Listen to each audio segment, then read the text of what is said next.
Assalamualaikum warahmatullahi wabarakatuh. Om Swastiastu. Swastiastu. Semangat pagi, salam rahayu, namo buddhaya, dan salam kebajikan. Selamat pagi dan semangat pagi kami haturkan kepada sahabat KUA Kecamatan Denpasar Selatan dimanapun Anda berada pada pagi hari ini. Semoga kami mengudara pada pagi hari ini sehat selalu, kondisi yang terdahsyat Anda di pagi hari ini. Berjumpa dengan kami di KUA Kecamatan Denpasar Selatan dalam kegiatan Sapa Penyuluh, inovasi, kontribusi, dan inspirasi di kegiatan kami di podcast Serasi, Semangat Konten Moderasi. Gimana kabarnya, Ge, hari ini? Astengkara baik. Sehat ya? Suara sehat. Ini adalah tugas kita yang di bulan Januari perdana di 2025. Iya, benar. Gimana tahun baru kemarin? Kemana aja? Tentunya pasti kembang api ya. Kembang api. Jalan-jalan Jalan-jalan. sama keluarga dan happy ya, biar dalam artian kita merefleksikan kembali, evaluasi kembali dari tahun lalu. Kita mencermin bahwa semakin banyaknya juga tantangan dan rintangan, bahkan hambatan yang dulu kita bisa lalui, akhirnya menyambut tahun 2025 dengan makna, dengan kualitas yang baru. Dan tetap semangat. Harus tetap semangat. Menjalani semua tugas-tugas yang dibebankan. Iya, benar sekali. Hari ini kita akan berdiskusi atau bincang-bincang dengan kawan saya Niluh Komang Indahsari dari Kementerian Agama Kota Denpasar. Di sini sebelum kita ngobrol lebih jauh nih, Ge, iya, benar, tentang meningkatkan dialog kerukunan umat beragama. Apa sih yang menjadi visi misi untuk meningkatkan kita dalam tanda kutip dialog kerukunan umat beragama? Itu dulu yang ingin saya ulik, yang ingin saya utarakan sama Ge Indah. iya, benar. Silakan, Ge.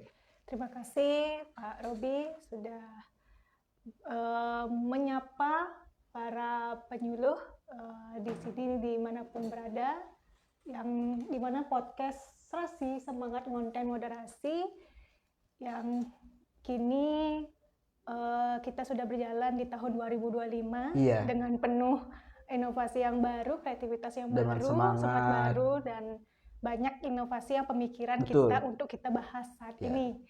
Nah, dan ini masih dalam konteks moderasi dan masih ada korelasi dengan pembahasan atau obrolan yang kemarin-kemarin. Iya, tentang yang namanya moderasi beragama. Betul. Ya pastinya. Betul. Ya, nah, betul. Tentunya kita udah menginjak yang namanya perjalanan moderasi beragama menuju yang namanya kerukunan. Ya. Gimana kita merekatkan, menyatukan betul, berbagai pandangan, berbagai agama, berbagai elemen ras, suku, agama, pola dan sebagainya, pikir kita untuk saling menyatu, saling menguatkan dalam satu dengan yang lain. Itu memang sulit sebenarnya. Ya.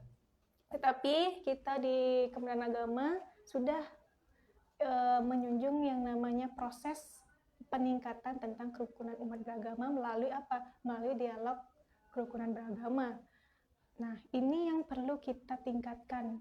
Nah, terkait visi misi yang tadi disampaikan sama Pak Robi, menurut saya belum tahu. Ya. Jujur saja saya belum tahu. Saya perlu mengulik lagi, perlu kita belajar lagi untuk ke dalam. Tapi yang lebih jelasnya lagi adalah kita harus belajar bagaimana kerukunan agama ini bisa dipergunakan, dipraktekkan dulu di masyarakat, biar bisa kita seperti, mohon maaf kalau Mm-mm. orang masyarakat ya, Iya. biar tidak ngomong di belakang gitu istilahnya. Ada teori Iya. yang terlebih dahulu dipelajari sebelum dipraktekkan kembali keluar. Oke, Iya. lanjut. Nah, di dalam teori itu kan Mm-mm. kita pahami dulu apa sih sebenarnya kerukunan itu. Kenapa adanya kerukunan? Gitu. Kerukunan beragama lebih kita lihat dari pengertiannya ya, kerukunan, rukun. Ya. Kan gitu. Setelah rukun kita lebih kepada menghormati. Setelah menghormati memberikan toleransi. Setelah toleransi berarti bagaimana mengharmoniskan. Paham kan? Iya, paham. Jadi harmonisasi itu di belakang berarti ya. Iya, Oke. jadinya intinya adalah gaungan kita di sini adalah harmoni. Mm-mm. Mengharmonikan semuanya, mengharmonikan berbagai elemen pandangan agama dan sebagainya itu diharmonikan, diselaraskan. Seperti itu. How to create harmonism in Yes. society. Iya, betul sekali. Benar sekali. Nah, makanya diperlukan adanya saling terkait, saling mendukung, tidak adanya perpecahan, tidak ada perbedaan. Makanya di dalam konsep agama Hindu berkaitan dengan yang namanya Tatwamasi. Iya, Tatwamasi. Iya, Oke. konsep Tatwamasi. Konsep Tatwamasi ini berada di dalam kitab Bhagavad Gita. Kalau salah tuh sloka 8 adhyaya 18. Kalau nggak salah ya, kalau nggak salah di sana itu mengatakan bahwa kita ini adalah elemennya sama, tidak ada perbedaan. Aku dan anggaplah Bapak itu adalah sama-sama, kita manusia. Betul. Kita makan ya nasi, kita makan ya bertoleransi sebagainya itu kita sama sebenarnya. Kamu adalah aku adalah kamu, seperti itu konsepnya di dalam Tatwamasi. Jadinya tidak ada perbedaan, tidak ada memecah belahkan satu sama lain. Kalau saya ini kan adalah kalau bahasa Balinya ya. Iya. Bok pada selem, getih pada barak kan iya, begitu. Iya. Iya. Jadi tidak ada Kulit perbedaan. pada ini kan Iya, coklat ya. dalam Tidak Islam ada batasan, tidak ada perbedaan. Iya. Jadi pada intinya adalah kerukunan ini, kerukunan umat beragama lebih kita harus memahami dulu gimana caranya kita merukun dulu. Ya. Ketika sudah merukun, sudah kita harmoni, kita selaras dengan berbagai pandangan itu, baru kita buatkan visi misi. Nah, visi misi itu harus seragam, harus konsisten gitu. Ketika kita gaungkan dengan visi misi, tapi nyatanya tidak bisa terimplementasi ke lapangan, Aktualisasi. ya ujung-ujungnya ya itu adalah sebuah kayak nama aja yang bisa dibuatkan, yang kita sampaikan di dalam agama gitu. Paham. Jadi lebih pahamnya adalah dulu apa itu rukun, apa itu kerukunan. Setelah rukun dan kerukunan itu kita pahami dan kita konsepkan dan kita jalani dalam diri kita sendiri, baru kita bisa lakukan dengan gerakan dalam bentuk organisasi seperti itu. Tanpa melihat dari sudut pandang apapun. Iya. Nah, iya sugih, nah iya tiwas. Yang penting hidup rukun itu antar umat beragama selalu terjalin. Iya, kan gitu jadinya. Benar sekali. Seperti itu. Terus dalam membina meningkatkan dialog kerukunan umat beragama. Gimana caranya kita memahami konsep kerukunan ini? Konsep kerukunan. Mulai dari Tatwamasi itu dah. Nah, untuk tadi kan sudah di kita aktualisasi dia. Nah, kita aktualisasi di harmonism in society. Nah, sekarang pertanyaannya lagi, gimana caranya kita akan memahami konsep yang lebih spesifik. ya itu maksudnya Tian. Okay. Dalam arti konsep tentang melaksanakannya bagaimana, itu kan Ya, seperti ya, itu, ya, di ya, mana ya, ya. karena istilah kerukunan ini benar-benar sulit untuk kita jalankan, kita implementasi di lapangan itu sulit sebenarnya.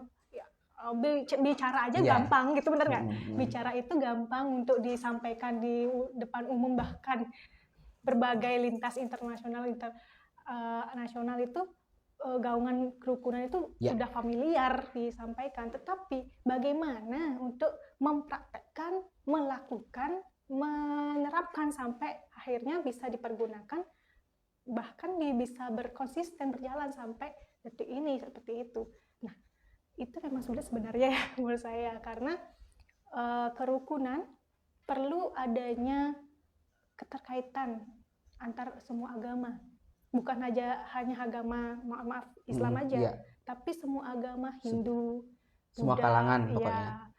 Kristen, Konghucu, semua agama harus terlibat juga di sana dan mampu menuangkan ide-ide pikirannya itu bagaimana menerapkannya seperti itu. Selain itu berbagai tokoh-tokoh agama, berbagai elemen masyarakat perlu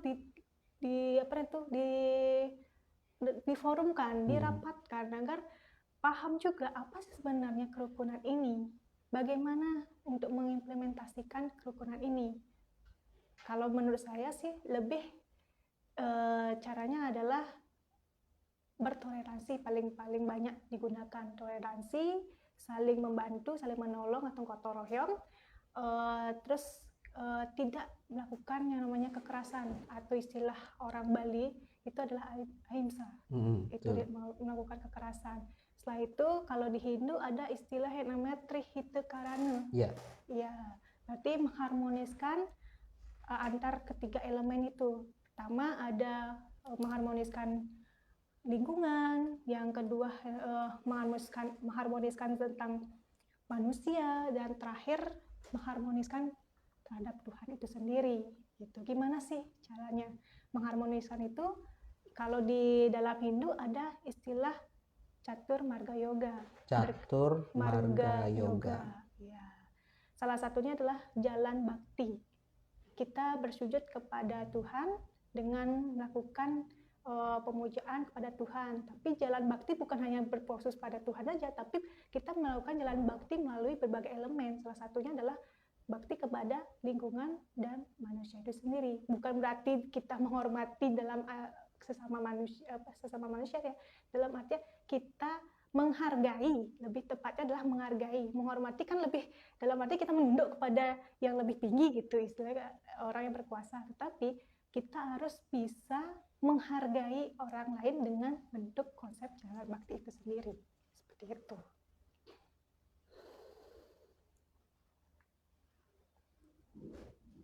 Nah, sekarang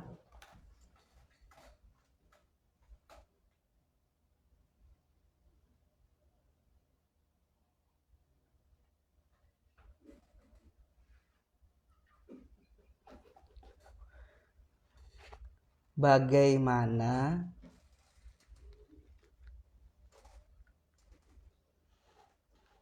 Tatwam Asi serta Trihita Karana itu boleh nggak konsep kedua itu digabungkan untuk agar bisa berjalan selaras dalam membina?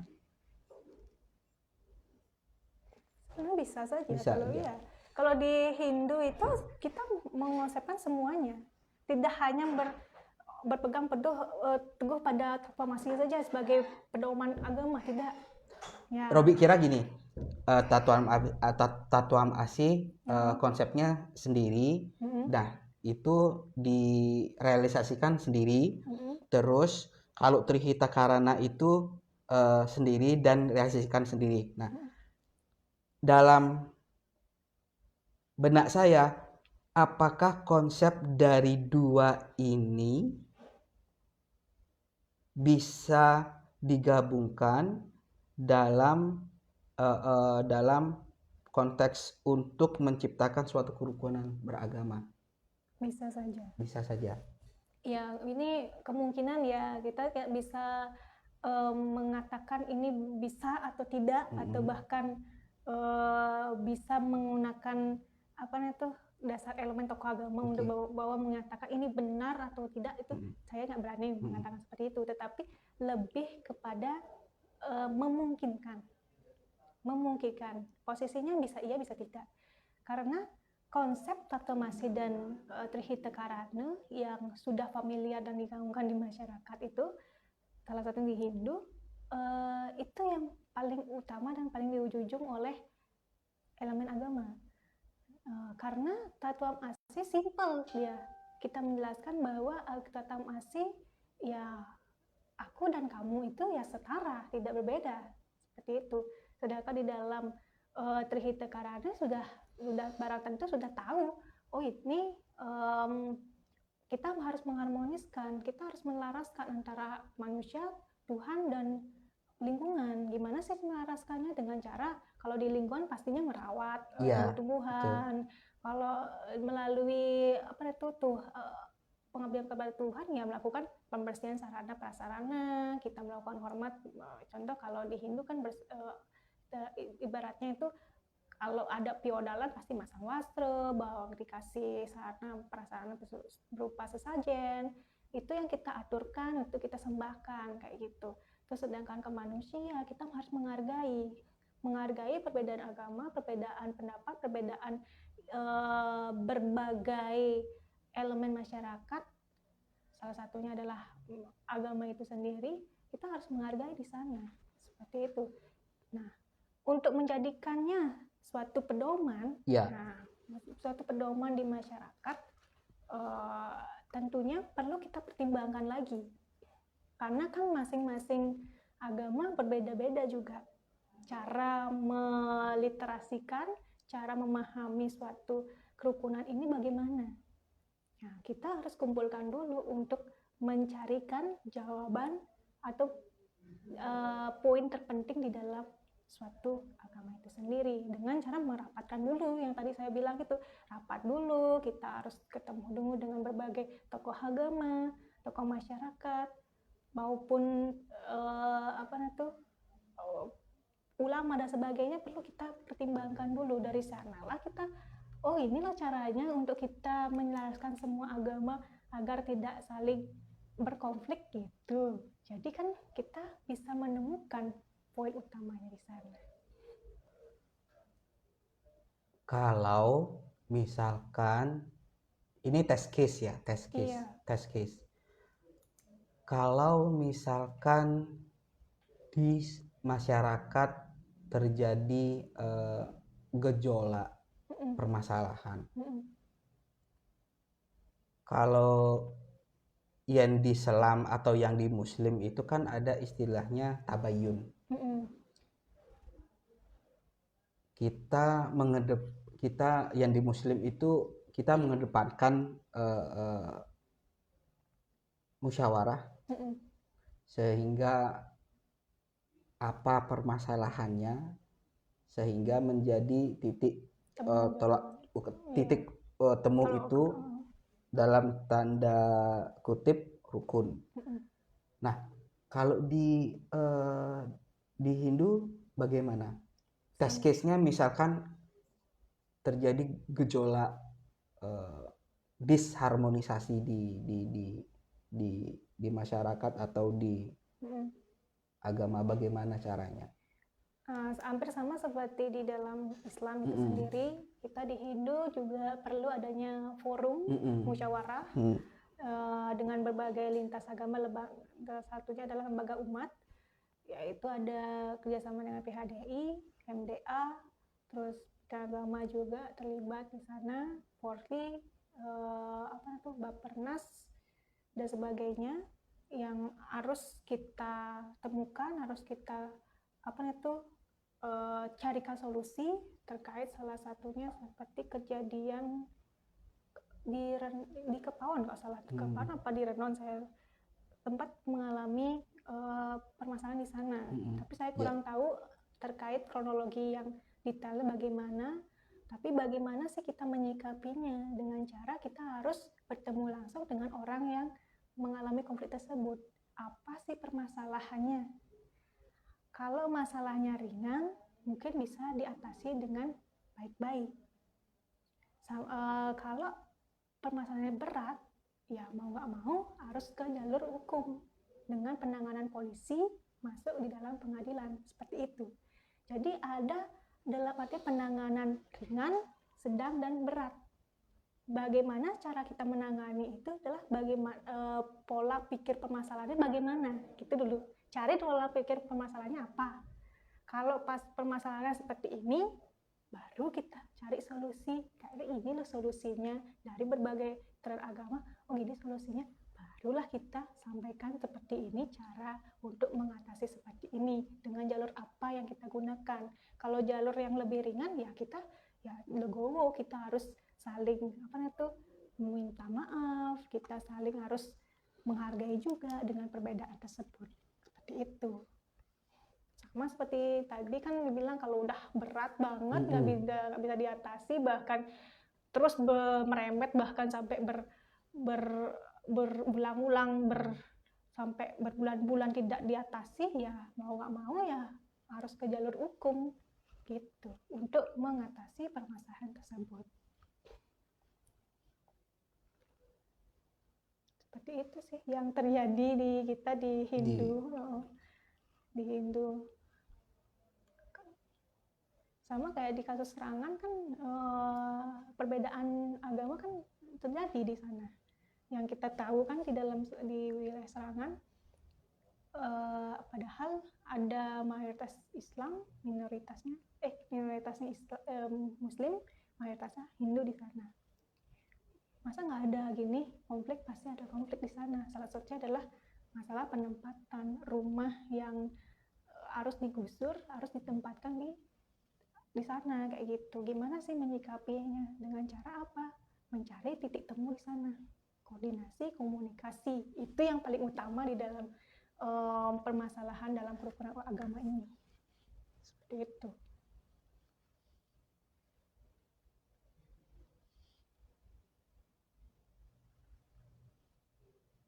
Bagaimana caranya kita aktualisasikan prinsip-prinsip dasar untuk berinteraksi dalam beragama di dalam umat beragama lain. Prinsip-prinsip dasar. Jadi dasar utama kita agar kita selaras dengan kayak gitu. Ya pada intinya ya kita harus mendukung satu sama lain dengan ya harus berinteraksi bersama dengan umat yang lain. Tidak contohnya? Boleh. Contohnya ya saya dengan Mas nih, Mas Sobi sebagai penyuluh agama di Islam, saya di penyuluh agama Hindu, pasti harus interaksi, komunikasi. Gimana sih cara pemecahannya dalam kasus contohnya wilayah saya di Serangan gitu, Masnya juga di Serangan. Dengan prinsip apa kita gunakan untuk mengatasi jika ada konflik di sana. Nah, tentunya ya kita harus komunikasi dulu dengan pihak mana, pihak desa dulu, desa adatnya. Caranya gimana? Karena dia yang mewilayahi wilayah sana kan wilayah berdesa adat di sana yang punya pemimpin desa adat di sana. Kita komunikasikan dulu bagaimana cara menanganinya. Setelah itu baru kita akan terjun ke lapangan bersama juga berdesa adat. Tidak boleh kita lepas dengan desa adat karena dia yang punya pemilik wilayah di sana. Seperti itu. Apapun harus dikomunikasikan dengan prinsip ya kita harus menjaga itu toleransi, menjaga solidaritas kita terhadap umat agama lain juga dan keyakinan mereka dengan berbeda-beda. Kita harus pahami juga konsep itu. Jadi kita harus komunikasi lebih banyak di sana. Ya. Jangan hanya terlepas dari komunikasi.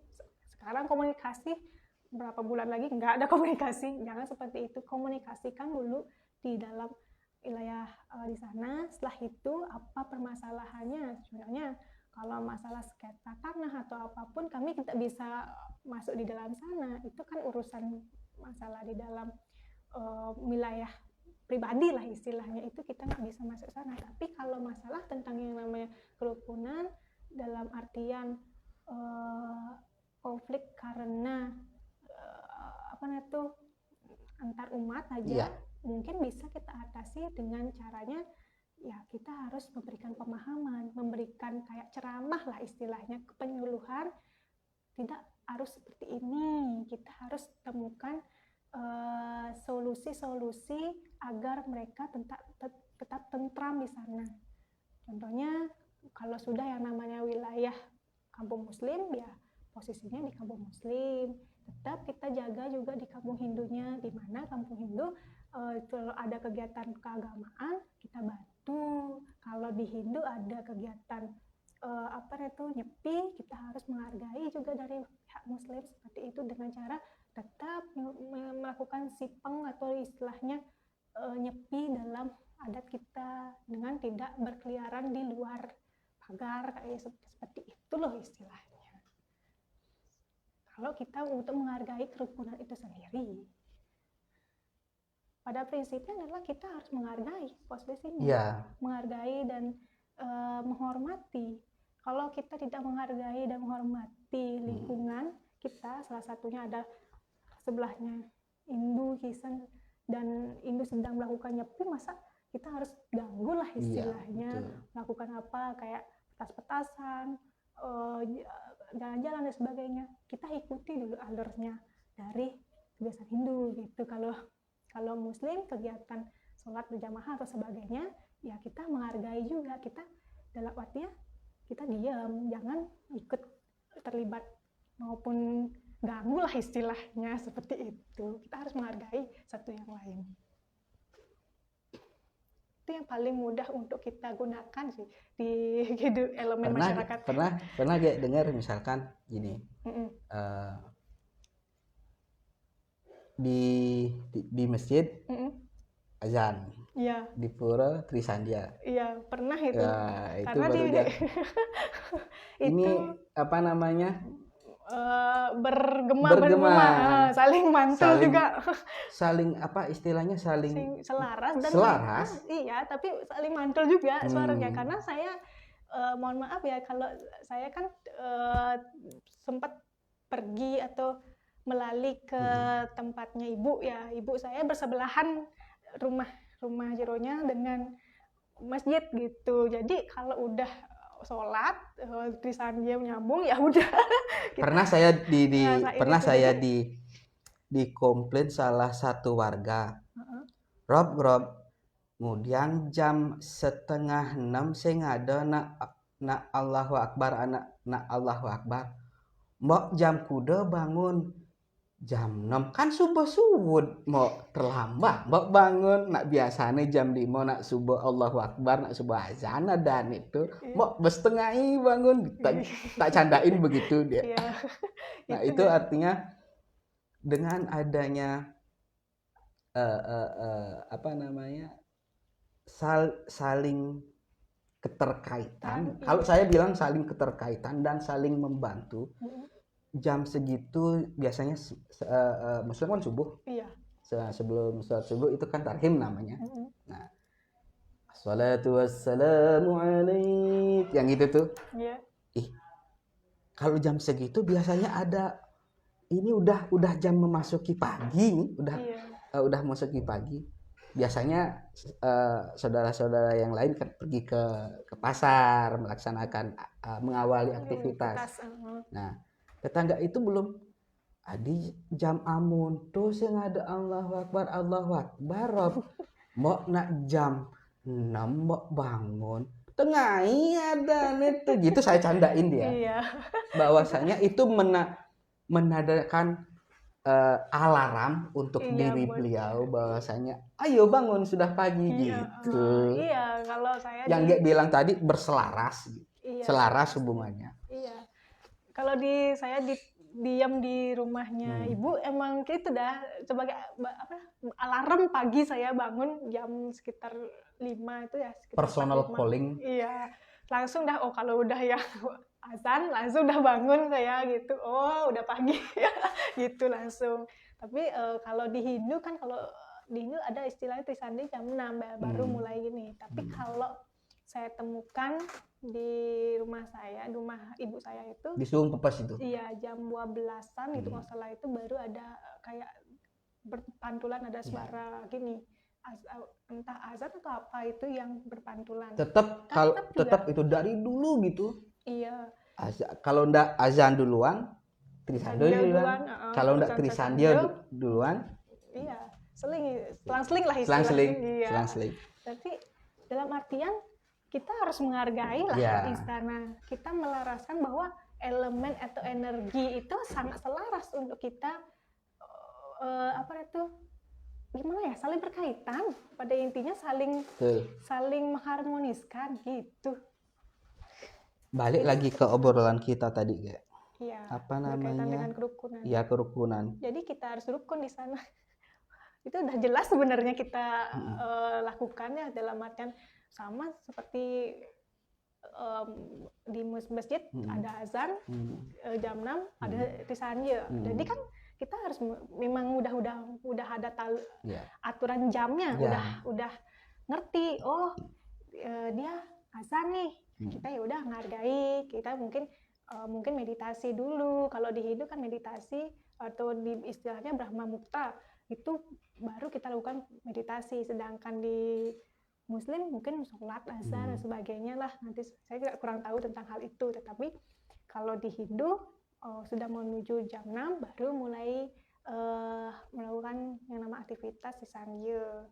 Ini kan pihak dari Islam juga memahami, menghargai juga, melakukan aktivitas yang lain juga seperti itu. Saling menghargai sebenarnya.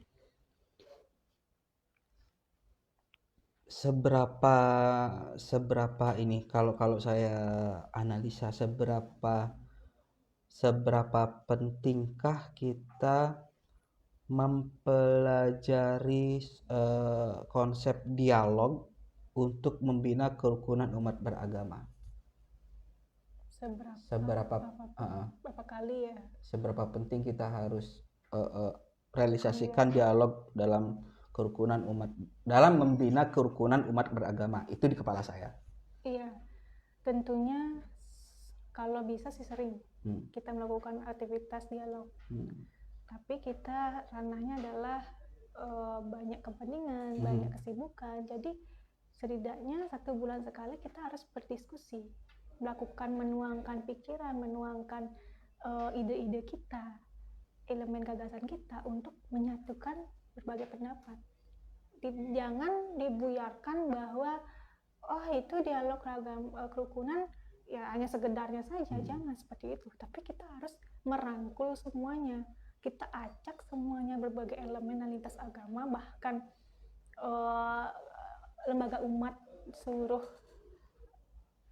agama-agama yang lain harus kita satukan. Kita wujudkan dengan gimana kita untuk meningkatkan kerukunan umat beragama ini.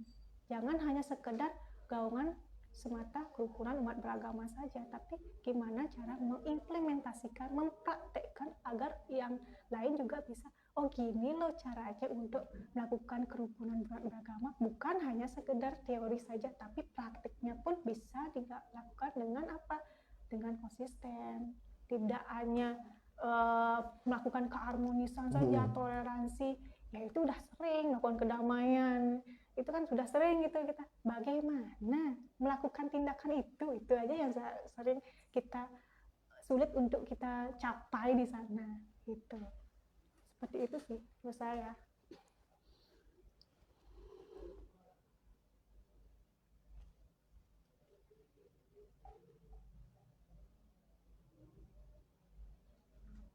Ini saya menginikan lagi nih, yang tak buat, cara memahami konsep kasih sayang dalam agama Hindu untuk membentuk suatu kerukunan umat beragama. Cara kasih sayang. Kasih sayang kan udah sering ya kita lakukan di setiap hari. Saya rasa ini pertanyaan saya yang terakhir dah, karena udah plong rasanya gitu loh. Udah plong rasanya obrolan kita pagi hari ini. Iya. Di pertanyaan terakhir ini ya, cinta kasih. Udah kita temukan di berbagai literasi agama, harus cinta kasih, cinta itu kan berarti mengikat, menguatkan gitulah, menyatukan. Kalau cinta itu, kasih itu apa? Bukan mengasihi ya, lebih tepatnya kasih memberikan kita menyayangi, mendambakan gitu. Bagaimana sih memberikan kasih kita? Kasih ini kepada orang lain, kasih ini kepada dalam bentuk konsep kerukunan agama. Ya kita harus bisa melakukan niat yang tulus dulu. Niat yang tulus, perasaan yang batin yang damai, yang dalam artian murni lah, hati yang murni itu bisa kita capai dengan melalui kasih itu sendiri. Jika kasih itu dalam bentuk pikiran masih mumet, pikiran masih ya ini belum selesai, itu belum selesai, masih belum dalam arti dilema dalam pikiran permasalahan kita, lebih baik jangan dulu lah gitu. Lebih baik kita pelajari dulu diri kita, menghargai dalam artian pahami dulu diri kita. Setelah pahami dulu diri kita, baru kita implementasi dalam bentuk cinta kasih itu sendiri. Cinta kasih itu bukan hanya sekedar suatu praktek saja maupun teori. Cinta kasih bisa kita temukan berbagai elemen-elemen yang kita temukan di alam. Contohnya kita bisa memberikan makanan kepada burung gitu. Itu yang kita berikan kepada istilahnya cinta kasih itu sendiri. Nah, cinta kasih ini hanya kita dapatkan dengan hati yang murni, hati yang benar-benar tulus, setulus alam langit gitu, gak bisa kita temukan. Hanya Tuhannya yang tahu bisa menemukan cinta atau hati yang murni ini. Nah, dalam saya dikasih tahu di dalam ajarannya saya sampaikan di Begawan, itu cinta kasih ini bisa ditemukan di hati, dari hati masuk ke dalam pikiran, dari pikiran masuk ke dalam suatu tindakan. Kalau hati kita masih berkeruh, berkotor, itu berpengaruh kepada pikiran. Pikiran juga berpengaruh pada tindakan. Jadi hati dulu dimurnikan, ketika hati dimurnikan baru kembali ke pikiran, baru melakukan tindakan. Kalau kita melakukan tindakan dulu tanpa berpikir, semua tidak ada artinya. Seperti itu. Itu yang disampaikan di dalam bukunya, sengaja saya baca di Begawan. Seperti itu. Murnikan dulu hatinya. Memurnikan. Iya, murnikan dulu hati, baru bisa pikiran, baru kita melakukan tindakan. Sama dalam bentuk istilah konsep di Hindu itu wacike, manacike, kayike, atau dibilang tri apa ya? Nah, saya lupa. Yang jelas kita lakukan tindakan dengan yang baik. Oke. Saya rasa plong untuk edukasi di kegiatan Sapa Penyuluh hari ini, closing statement untuk menutup kegiatan podcast Rasi kita hari ini. Iya, mungkin sedikit saya closing statement ya terkait kerukunan ya, yang pernah saya alami juga.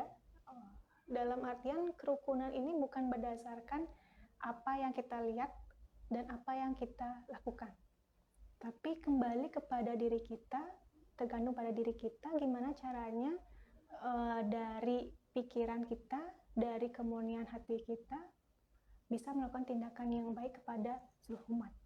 Bukan hanya sekedar hanya sekedar menolong, sekedar membantu, maupun sekedar hanya memberikan toleransi kepada seluruh umat. Tapi bagaimana hati yang murni itu bisa tersalurkan dengan cinta kasih itu sendiri. Terima kasih. Baik, sahabat KUA Kecamatan Denpasar Selatan, demikian obrolan kami berdua. Mudah-mudahan yang sekelumit ini sekiranya bisa dapat diambil hikmah, bisa bermanfaat untuk kita semua dalam membina suatu kerukunan umat beragama. Dan bisa tercerahkan lah. Bisa, ya, kita bisa merealisasikan di masyarakat tentunya. Iya. Kalau kurang, mohon maaf. Mohon maaf, kami berdua sekiranya bila ada kekurangan, tutur kata kami, perilaku kami yang kurang berkenan, kami berdua, Robi Ismail beserta yang Indah Sari, mohon maaf yang sebesar-besarnya. Kita akhiri obrolan kita di Sapa Penyuluh pagi hari ini. Saya mohon undur pamit, Robi Ismail beserta Indah Sari, rekan saya Indah Sari, menyampaikan Assalamualaikum warahmatullahi wabarakatuh. Sampai jumpa di program podcast Serasi. Salam moderasi.